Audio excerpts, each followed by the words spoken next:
Well, hello, thank you very much indeed for downloading another podcast from your friends at Radio 2. This is the Confessions Podcast.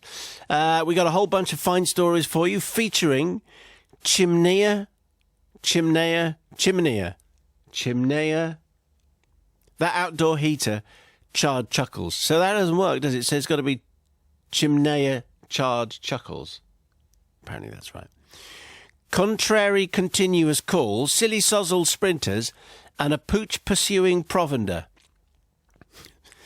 I'm trying to work that one out myself. Anyway, here they all come.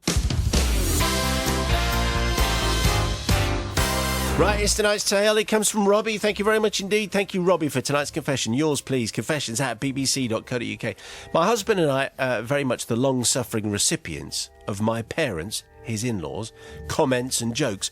We do not have a lot of money, and we live in quite a rough part of town. My parents, on the other hand, are quite the opposite, and unfortunately often mock mine and my husband's lack of nice possessions.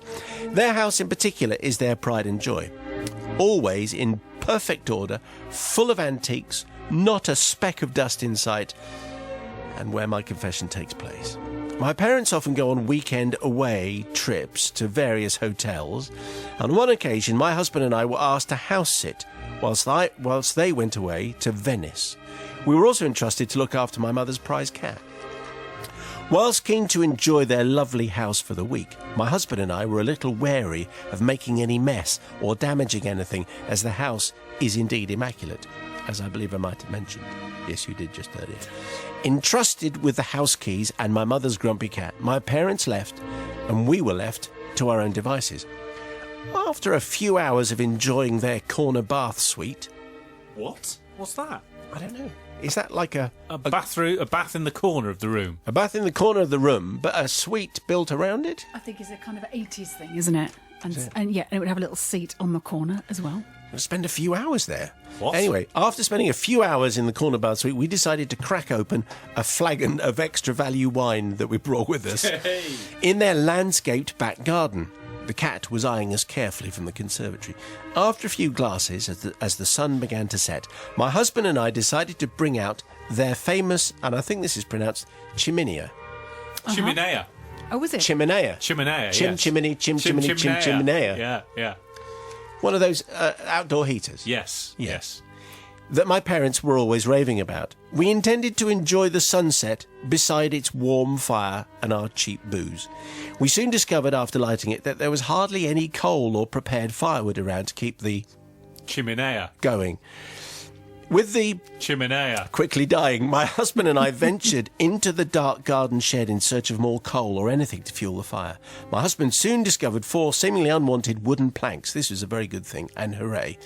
2 of the 4 were thrown onto the fire and subsequently saved the evening, just long enough for us to finish our wine and enjoy the sunset by the warm fire. It was a very, very enjoyable evening. My parents returned home after their trip, and we handed back the prize cat and the house keys and left. My husband and I were quite pleased with ourselves, as we had tidied up every room that we'd used, leaving their house in the perfect state that it was when they originally left us in charge. A few days after their return, we were invited over for one of my mother's famous luncheons in the garden. A feast of olives, breads, and various nibbles. Nearing the end of our visit, my father mentioned that he wanted to show us a wonderful French antique that he'd picked up a while ago, and was planning to do it up. Exactly. He disappeared into the shed and soon returned with the top of a table, which appeared to be missing its legs. He disappeared again and once more returned, but this time looking very bewildered and holding 2 table legs. Oh, I can only find 2 of the legs. I definitely remembered having all 4 when I brought it home. My husband's eyes and mine met across the garden table as we slowly realised what had happened. The seemingly useless planks of wood we'd thrown onto the Chimenea were in fact antique 18th century Alsace coffee table legs. 2 of the 4 now gone forever, although I have to say they did burn very well. Oh, how reassuring. Feel the glow of that 18th century Alsace wood. Rather than admit to what we'd done, I suggested that my father had probably misplaced them or lost them in transport when buying it. My father was quite convinced, rightly, that he could not just have lost some table legs, but perhaps someone had broken in and stolen them. To this day, my husband and I have never confessed to our crime, and my father still believes that the table legs were stolen by a garden shed burglar. who liked high-class stuff. I asked forgiveness, Father Simon, for the fact that my poor father went out and bought a new security bolt for the garden shed, never knowing that the true culprits of the antique coffee table crime were us. It were us what did it. It was an inside job. It was an inside job. Very good. Nicely expressed, Sister Bobby from the Priory. What are you saying to Robbie? It's a tricky one because I can't work out when they got those planks out of the shed. Yes. That they might have been kind of shaped in some way or finished, even if they were old and a bit battered and a bit, lost I think their they'd lacquer. be finished and turned in a nice Yes. kind of Alsatian way. Well, Alsatian way. What? Yes. I think that's a right. completely different place. I'm not sure what shape they would be. I have no idea. However, I think they would be more than just two plain planks. Random old planks that needed to go I think on the key fire. there is flagon of wine. Wine. Yes. So I think actually, normally, considering your in-laws or the outlaws or your parents don't seem to be very kind to you for having a little bit less money. However, I don't think they deserve to have the legs burnt. And I'm going to say you're unforgiven. I think you should have known. Brother Matthew. I think this is one of those. It's a real sort of once-in-a-lifetime chance. This really isn't What, it? to burn antique furniture? Absolutely. How many of us can say we've enjoyed the glow from 18th century Alsatian wood Table legs. Table legs. Yeah, I mean none of us can, and they did. So well done. And actually, because these in-laws were so unpleasant, I think I would have said at the time, "Oh, I'm sorry, I burnt them because we were all a little bit sozzled on the wine. Sorry about It's that." her dad. Anyway, past the olives. Unlucky. Sorry. Loser. Yeah, by the way, we're staying over. So I'm going to forgive. Righty-ho. Here we go. We're all poised and ready. Are you poised and ready there, Sister Bobby from poised. the Priory? Matt, are you poised and ready Yeah, there? always. Right. Okay. Tonight's confession comes from Alistair. Just checking I've got everything that I need. Yes, I have everything that I need. Oh, is this going to be a production? Brilliant. Hardly. Yeah. Is Ray in it? Mr. Winston? Oh, yeah. Dear Father, Son of the Caring Collective, being a regular listener to the show and having enjoyed many a confession, I seek forgiveness for an incident of my own which occurred quite recently. I work early mornings, which includes most weekends, at a local bar or restaurant in a town not far from Edinburgh. It was a Sunday morning and I was woken up by my mobile. From the 1950s. Yeah, but you know how you can download any ringtone that you Okay. like? Right, that was the one we got, was it? Okay. Yeah. It was a little after 3 a.m. I feel undermined. It was a little after 3 a.m. and I wondered who could be calling at such an hour. Answering the phone, I heard a man slightly slurring his words. He said, "Hello, Andy." Just remind us where in the country we are again. Wait, it works. Okay. It works. Okay. Mate, can you come in? Yeah. Can you get? Can you pick me up from the club, mate? Please, mate. Can you pick me up from the club? I'm sorry, you've got a wrong number. I'm very sorry, I said, and I waited for a response. Now I just need to be picked up, mate. Came the reply. No, you've got the wrong number. I'm not Andy, I replied, and I hung up. A few minutes later. Hello, you've got the wrong number, I answered. Hi, Andy. I'm at the club. I need picking up. I'm tapped out. I can't get a taxi. Can you come and get me? Well, I was awake enough to make out that whoever was at the other end of the phone line had an accent I'd probably place as Essex. Okay. Thank you very, There it is. very much. Yeah. He was obviously drunk and not paying attention, so as clearly as I could, I repeated, "You've got the wrong number. I'm not Andy." And I hung up. About 10 minutes later, just as I'm starting to get back to sleep. Okay. "Wrong number," I answered, and hung up. A few minutes passed. "Wrong number, not Andy." I was getting annoyed at this point, as you might have realised. Obviously undeterred, the caller continued, "Andy, mate, could you stop playing about?" Actually, he used different words, but can you stop playing about? Can you just come and pick me up? "Why don't you get it?" I asked. "I'm not Andy. Is Andy Scottish? Can you not tell by my voice that I'm not Andy?" Obviously, I don't have the repertoire. No. Okay. No. "Can you not tell by my voice I'm not Andy?" Not waiting for a reply, I hang up. Several minutes pass. I'm falling asleep. Not Andy! I shouted. Why have you got Andy's phone? Asked the idiot. I haven't. I'm not Andy. I don't know this Andy. I'm not even in the same part of the country as you, as far as I know. I was trying my best not to swear loudly down the phone at him, but it was getting difficult not to be all Malcolm Tucker on him. And this time, he hung up. Finally, I thought, the message had penetrated his thick, inebriated skull. About 15 minutes had passed, and I was once again drifting off to sleep.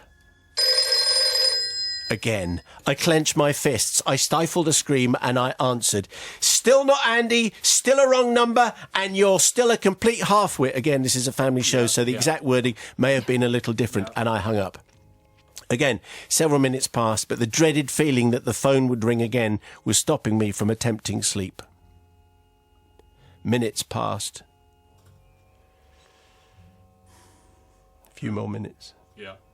Wonder what's coming. Oh, there it is. Exasperated, I answered, yes. Andy, mate, I'm in the club. Could you come and pick me up? What? Now, it's the next bit for which I seek forgiveness. I don't know where the idea came from, but in my defence, I was tired and irritated. OK, I said, just get a taxi, I can pay the fare if you pay me back when you can. I know it's a long way, but that'll be OK. Just get in the cab, say I'll pay. A moment of silence, then, all right, cheers, Andy. And he hangs up. I'm happy to say that the phone did not ring again that morning, and I did get back to sleep. Unfortunately, I slept in, didn't wake till 6 a.m, which was when I was meant to start work. Luckily, a quick explanation and a promise to stay on to make up time was satisfactory to avoid castigation.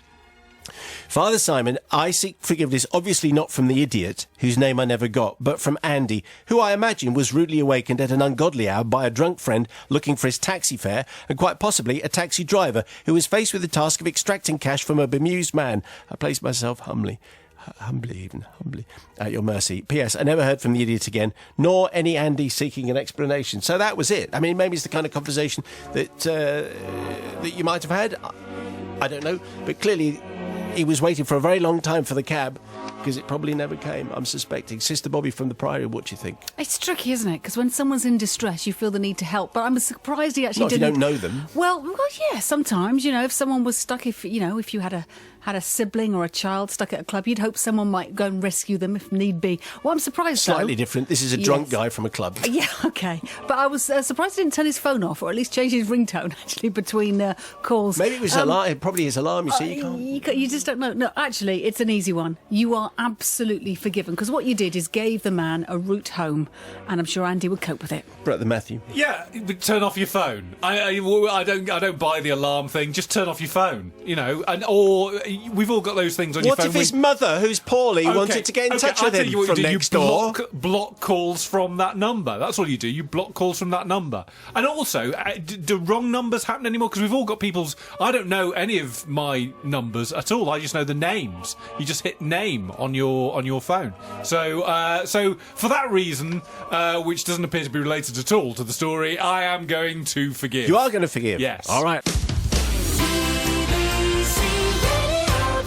Tonight is in the financial wheeler-dealer theme, which we're running. What with Michael always talking about The Big Short after. Okay, this could be interesting. And this one comes from Quentin. Thank you, Quentin. Before I start my confession, I must point out that myself and my friend in question are 40-something investment bankers. I often think our friendship was forged by the fact that we worked long hours, we're of similar age and backgrounds, and we're making our way in the heady 90s banking industry. In hindsight, I think our friendship is probably more due to the fact that no one else wants to be friends with us. I understand. Perhaps many of the listeners would think being an investment banker in pre-crisis London would be a deed enough for forgiveness. And in this, there might be a case to be answered. Let's call my friend Steve, because that's his name and he doesn't deserve anonymity. This singular confession was prompted by the request for knee surgery confessions. Quite a specialist window that we were looking for. Surely a unique opportunity for me to partly unburden my dark soul. The story begins in the early noughties when my colleague and I were quietly competitive in long-distance running and drinking. The odd 10k or half marathon in a picturesque seaside town gave us an opportunity for a weekend away. Few beers before, few beers after, returning to our wives on the Sunday with our halos shining and another gaudy ribboned medallion to hang on the coat hook by the door. Well, the rigorous training required for a hobby that requires both running and drinking is something that requires true dedication. As time went on, the hours of road training definitely took a backseat to the pub training. Often we would stand on a chilly Saturday morning amongst the finely sculpted participants, smelling of tequila rather than deep heat, but we always finished our races and enjoyed our first pint wrapped in a tinfoil blanket, which we called the pint of essential rehydration. Just remember that. The weekend in question began with my wife's news that her mother was coming to spend the weekend, surely mitigating circumstances for any worthy confession. Without pausing for a second, I excused myself from the weekend with a story of running a half marathon with Steve. We'd run this particular half marathon in question the year before, enjoying the town with the added bonus of a fine pub just over the finish line. But it's all planned, I whined. We've got the train tickets and the hotel and everything. I thought I told you we always run this race. Steve is going for his personal best. The perfect crime instigated a hasty phone call to Steve. We just had to enter the race 4 days before the start date. Now, this is where I have to ask forgiveness. The race website closed. I called the organisers to be told quite firmly that the amateur entry had been closed for some time. There were only a few professional places available. I breezily said, "Oh, that's okay, then my colleague was a professional marathon runner, and I am his running coach and physio." Well, the questions about professional affiliation were deftly avoided by explaining that Steve was recovering from knee surgery and was looking for a low-key warm-up race before relaunching his professional career. Now, I must point out that the story about Steve recovering from knee surgery was actually true. However, tearing a cartilage, hurdling a set of road cones with a kebab in his hand would probably not have held much water with the Amateur Athletics Association. Is that not an event? Road cone hurdling with kebab? Should be, shouldn't it? Yeah. Could be fun. The forms were duly faxed and completed with a suitable running history fabricated. New York, 2 hours 35. London, 2 hours 40. Marathons as far afield as Machu Picchu and the Marathon des Sables. Steve was truly a widely ranged professional athlete. Grinning mischievously to ourselves, we set off on the train, enjoying our first G&T of the weekend away. The lie began to unravel early on Saturday as we staggered, hungover and sweaty, to registration. We were given our starter packs, including our race numbers. Number 25, number 26. Told we were late, we were escorted by organisers to the professional runners' starting point. Here, groups of young gazelle-like athletes were stretching and prancing around. The odd glistening athlete gave interviews to the press. To say that Steve and I did not look like athletes that day would be stating the obvious. Slightly portly, smelling of curry, and Steve, having forgotten his running singlet, wearing a creased Frankie Says Relax t-shirt. What? It was difficult to be inconspicuous. The start was only more embarrassing as we lined up in front of the press and crowd for the pre-race photo shoot. The starting gun went, and even at our fastest sprint, we could not avoid the angry pushing and cajoling of the professionals charging past us at their half-marathon pace. After 500 metres and just out of sight, we collapsed on the grass, gasping for breath. At first the amateurs went past, then the fun runners, and finally the children. Even the man in full suit of armour clumped past us. So we need forgiveness. Long-suffering wife and mother-in-law, of course. Forgiveness from the people who gave up their Saturday to support such a wonderful race. Forgiveness from the professional athletes who take their running more seriously than us. Forgiveness from the fun runners, even the children who take their running more seriously than us. But mainly, forgiveness from the man who on that hot, sweaty Saturday afternoon was running the half marathon in a full suit of armour, which Steve and I managed to beat by 2 seconds in the end. I throw both Steve and myself on the mercy of the collective. I must add that although I am no longer an investment banker, Steve is now a very senior one in an international firm and keeps all of his running medals on the wall of his glass corner office. Well, very nice, and I'm sure there are going to be lots of running and half marathon confessions on the way. Let's see what Sister Bobby from the Priory makes of Quentin's confession. Well, I'm slightly worried that you're even still married, because it seems that you spend every single weekend away from your seemingly lovely wife and never spending any time together. I don't know how you got away with it for so long that the wives didn't kind of come along and join and watch and kind of cheer along and go, well done. I'm not sure it's essential, actually, that for training that you drink alcohol. I don't think that's true. I don't know whether it's worth the forgiveness, because it's not like you were running for charity and you weren't really even running for your own fitness. So I'm going to be pretty tough here, Quentin. Yeah. You are not forgiven. Brother Matthew. How is Steve getting anywhere near any running medals if he can't last 500 metres before collapsing on the side? A little bit poor. Yeah, but, and turns up reeking of booze and curry. I mean, what on earth is going on there? Number one, when I heard this was a confession from an investment banker, I had something else on my mind.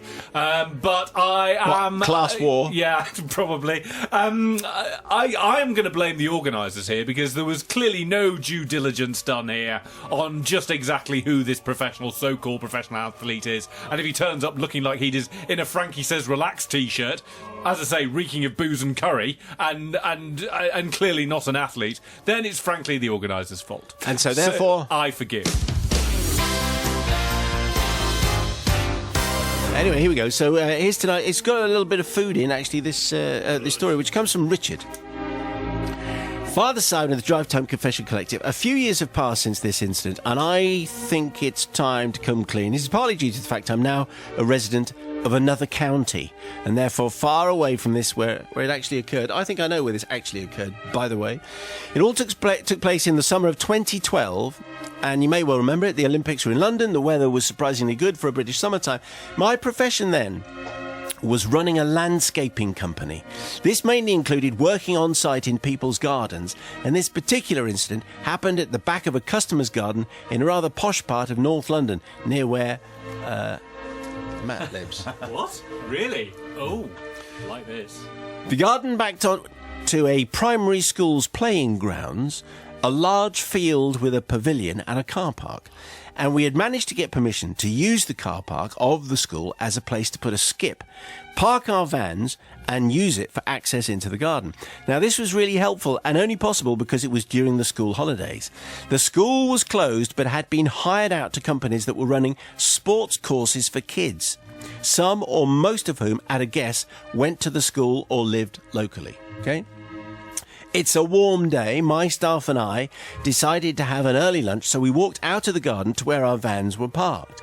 Now, it's probably a good time to tell you that I own a dog, and the dog is with us. Let's call him Dudley, which makes it sound, Rich, as though you've changed the name of the dog, which is not really necessary. We always do that, though. Don't we get the BBC lawyers involved and we have to change the name of pets? We can use the actual name of the dog, but anyway, let's call him Dudley anyway. Is he a Jack Russell? He's a beagle, actually, who used to spend every day with me at work, says Richard. On the day in question, he'd been sleeping in the shade, tied to a tree, until we decided to have lunch. Now, I'd usually let him loose to stretch his legs, and he would often sit next to us, eat any scraps or the occasional crust that would come his way. As anyone with a dog will confirm, they are ruled by their stomachs. As we ate lunch, I let Dudley out, and I turned my back to carry on a conversation with my colleagues. We soon noticed that Dudley was not doing his usual pining and giving us his puppy dog eyes in hope of receiving some food. He was missing, and we all began to look for him. Well, after quite a while, we met back at the van.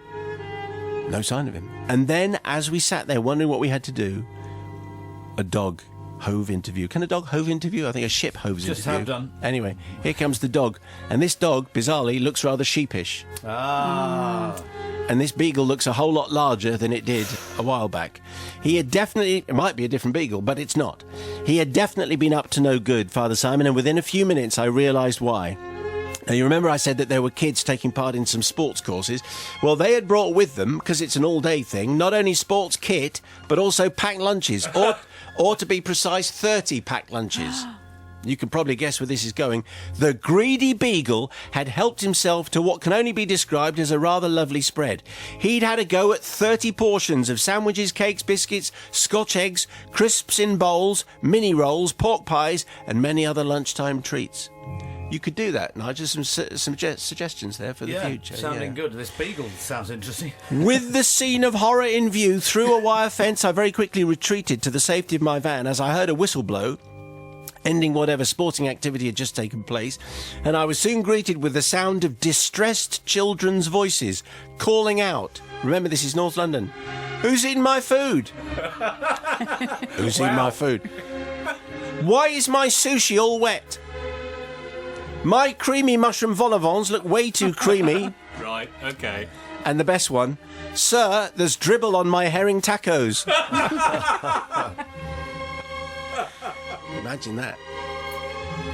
Can you do herring tacos? Would that work? I've never... fish tacos I have, but herring, why not? Let's improvise. Those voices, Father Simon, still haunt me to this day. Distressed children, upset that their creamy vol au vents are way too creamy. Obviously, the cream is dog saliva. My colleagues and I sloped off back into the garden, dragging a now hugely bloated dog, filled, as we now know, with sushi, vol au vents, and herring tacos took him out of view from the upset children, as in truth, there was little I could do to fix the problem.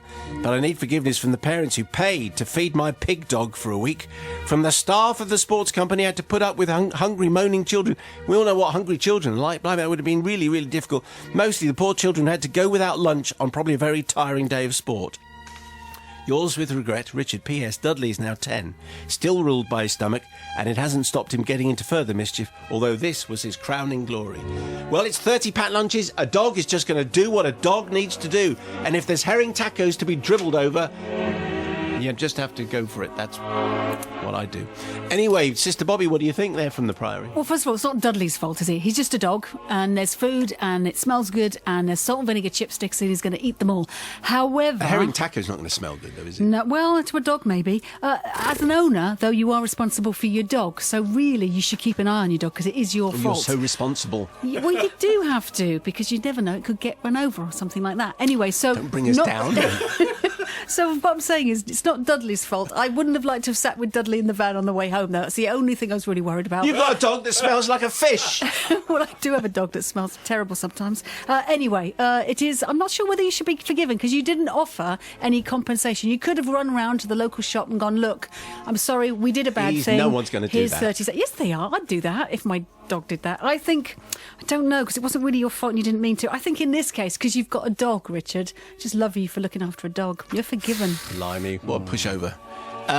Here's the novice. I've never known a beagle who isn't a hungry hound. They are everyone talks about Labradors. Beagles are the most. Their eyes, they don't give anything away. They're like poker players. I've sat in a pub once, gastropub, or spent the night and then the breakfast the next morning. Beagle came in, looked at me, put his paws on my lap, and ate the bacon off my plate. And beagles, Richard, you knew that. You knew exactly what your dog was like if you let it go. So you were there, and the fact that you didn't then go round and say, I'm sorry about that, but my out-of-control, non-trained, hungry beagle has eaten your food. Absolutely not forgiven. No forgiveness. Finally poised. Here's Brother Matthew then. I think I know where this took place, and I think that's my son's school. And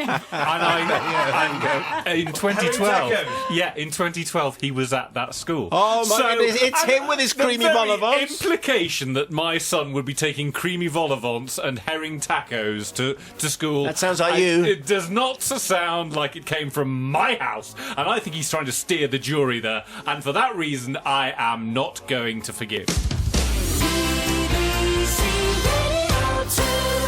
Well, they were this week's confessions. Here comes my favourite part of the podcast. If you have a confession of your own, if your conscience has been pricked, confessions@bbc.co.uk. If you get to this part, by the way, why don't you tweet me and say, messy carpet? Thanks. So more in a week, and don't forget, if you missed it, you can listen again to our Glenn Fry tribute. We did an Eagles Tuesday. This is all on the iPlayer, of course. There's also the latest edition of the Radio 2 Book Club, featuring The Good Liar with Nicholas Searle. And the Big Short author Michael Lewis talks about bankers bursting bubbles. Unnecessary alliteration, but it was just in there because we're in the mood. It's financial crisis, it's all that kind of stuff, which might appear like ancient history because there's nothing wrong in the financial markets at all at the moment, but this is very 2008. Anyway, thanks very much indeed. See you next week.